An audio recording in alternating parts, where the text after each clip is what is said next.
Olá pessoal, a gente vai falar um pouco sobre globalização e os blocos econômicos e como se dá essa globalização, como se dá essa integração econômica, né? A integração econômica mundial, ela se dá com o avanço das tecnologias, promovendo a aproximação entre as nações. E assim é interessante, né, a gente pensar na globalização e nessa integração econômica, porque desde o início, né, historicamente, ela já começa a partir da transnacionalização do capital com as grandes navegações, ou seja, os países europeus eles vão ao redor do mundo em busca de novos mercados consumidores, que em seguida, né, há um salto ainda maior nesse processo de integração com a Revolução Industrial, onde os países europeus eles procuram novos mercados para poder absorver todo aquilo, né, que eram produzidos em suas indústrias, né? Bem como a revolução tecnológica, né, e o advento da Segunda Guerra Mundial, também ele serve como um impulsionamento nesse novo modelo, né, de globalização, de integração da economia mundial. E posteriormente a nova ordem mundial, a terceira revolução industrial, que vai ainda aproximar ainda mais esses países através do avanço da comunicação e dos transportes. E a internacionalização da economia, né? A internacionalização da economia, ela é proporcionada ou é impulsionada pelas empresas capitalistas que atuam internacionalmente, ou seja, elas ao longo do tempo tiveram um grande excedente, ou seja, eles acumularam esse excedente, né, de capital, e com a Revolução Industrial elas acabaram saindo de suas bases, ou seja, saindo de seus países de origem e foram em busca de novos mercados consumidores. E principalmente, né, nos países subdesenvolvidos ou emergentes e nos países periféricos, onde eles tinham, né, mão de obra barata e matéria-prima. Então era só chegar, se instalar, produzir, e com a lucratividade obtida nesses mercados eram remetidos para os seus países de origem. Por isso que eles precisavam, né, de políticas econômicas, como o liberalismo econômico, que permita a abertura desse capital dos estados nacionais, ou seja, desses estados em que esse capital excedente que foi produzido nos países centrais ou nos países de primeiro mundo eram remetidos, ou seja, eram investidos nesses países periféricos ou emergentes, a exemplo do Brasil.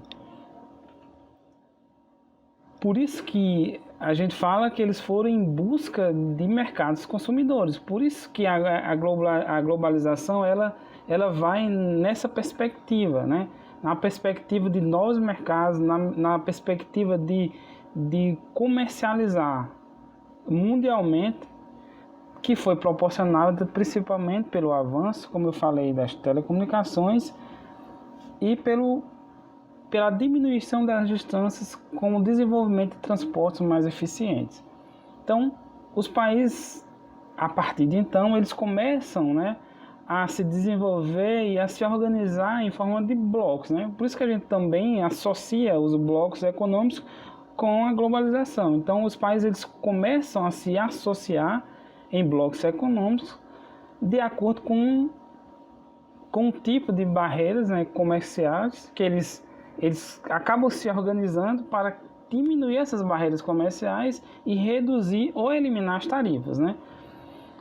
Associando, como eu falei, entre esses países com a integração comercial, né, facilitada pelo desenvolvimento das telecomunicações, ou seja, das comunicações e dos transportes, que possibilitou essa diminuição da distância, facilitou a aproximação desses países, né, buscando naturalmente o comércio multilateral e o aumento natural da competitividade através de relações múltiplas econômicas, com a integração das relações de comércio. Então, é muito mais fácil para o país ele poder comercializar ele estando associado do que ele estando sozinho.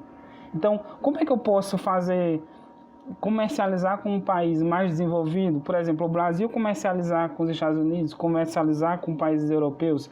Como é que eu vou fazer esse tipo de comércio se nesses países que são mais desenvolvidos não há uma relação econômica assim de igual, né, igualitária. Então, para me fazer concorrência ou para me poder concorrer com esses países, eu preciso me associar. E foi isso que aconteceu no Brasil com o Mercosul. Então, eles se associaram, cada um com sua característica, cada um com seus pontos fortes, para poder concorrer no mercado internacional. E a classificação, né? A classificação dos blocos econômicos. Os blocos econômicos eles são classificados como área de livre comércio, onde há isenção de taxas e impostos na comercialização de quase todos os produtos. Qual é o exemplo da área de livre comércio? NAFTA. O NAFTA, né, que é um acordo feito com os países da América do Norte, que é Estados Unidos, México e o Canadá. Então eles comercializam entre si nesse regime de cooperação nas áreas de livre comércio ou zonas de livre comércio. E a União Aduaneira, né, ele possui, né, a União Aduaneira possui uma livre área de comércio, ou seja, a exemplo das áreas de livre comércio, eles têm uma redução das taxas, né, ou diminuição dos impostos. Mas, além disso, ele vai ter o quê? Uma tarifa externa comum, para que os países que fazem parte do bloco possam comercializar com países que não estão no bloco, mas com a mesma tarifa, uma tarifa comum a todos os países do bloco. E o mercado comum, né? O mercado comum, a gente tem um grande exemplo, que é o mercado que é a União Europeia, que ela vai ter uma integração econômica, como eu já falei, das áreas de livre comércio, então ela vai ter uma isenção ou diminuição das taxas, mas também ela vai ter uma união aduaneira, ou seja, ela vai ter uma tarifa comum externa ao bloco, ela vai ter uma TEC, mas também ela vai ter uma livre circulação de pessoas e de mercadorias. Porém, a União Europeia ela já deu um passo a mais, ela já tem a integração monetária com o euro. E mais, eles já caminham para um desenvolvimento ainda maior do bloco, que é um governo único para toda a União Europeia. E as vantagens, né? As maiores vantagens que a gente vai ter dos blocos econômicos são em relação aos custos, ou o menor custo dos produtos, porque se eu quebro as tarifas, eu diminuo as taxas, eu consigo vender o meu produto, né, e chegar no mercado consumidor de outro país mais competitivo, um preço mais baixo. Maior volume na produção, porque aí eu vou me concentrar naquele que eu produzo, na minha produção mais forte, mais competitiva, e maior eficiência na produção e comercialização, com maior vantagem competitiva. Então, eu tenho o meu bloco ali, eu consigo comercializar, vender meus produtos assim, com maior competitividade se eu estivesse, por exemplo, sozinho, se fosse um país isolado. E as desvantagens, né? As desvantagens são o oferecimento de concessões. Então, se eu me associo ali àquele bloco, eu preciso abrir mão de algumas concessões. Por exemplo, eu tenho uma indústria mais fraca em tal ponto ali, e o país vizinho ela é mais forte naquela produção. Então, quando eu permito que esses produtos entrem no meu país com taxa menor, eu acabo diminuindo a minha produção ou acabando com ela, porque ela não consegue concorrer. Então, por isso que nem todos os países estão preparados para fazer essa associação, né, em blocos, pois não são tão desenvolvidos e não conseguem competir, né, com os países mais desenvolvidos. Perda de parte da soberania, porque aí eu vou ter que abrir mão, né, de taxas, de impostos, enfim, eu perco um pouco eu perco em parte, né, a soberania, e dependendo também da união feita entre os países, perda da perspectiva globalizada. Ou seja, se o bloco estiver aliado com um país, por exemplo, com um modelo, então todo bloco fica polarizado nesse modelo. Se for em direção ao modelo como o capitalista americano, então todo bloco vai se alinhando nesse modelo.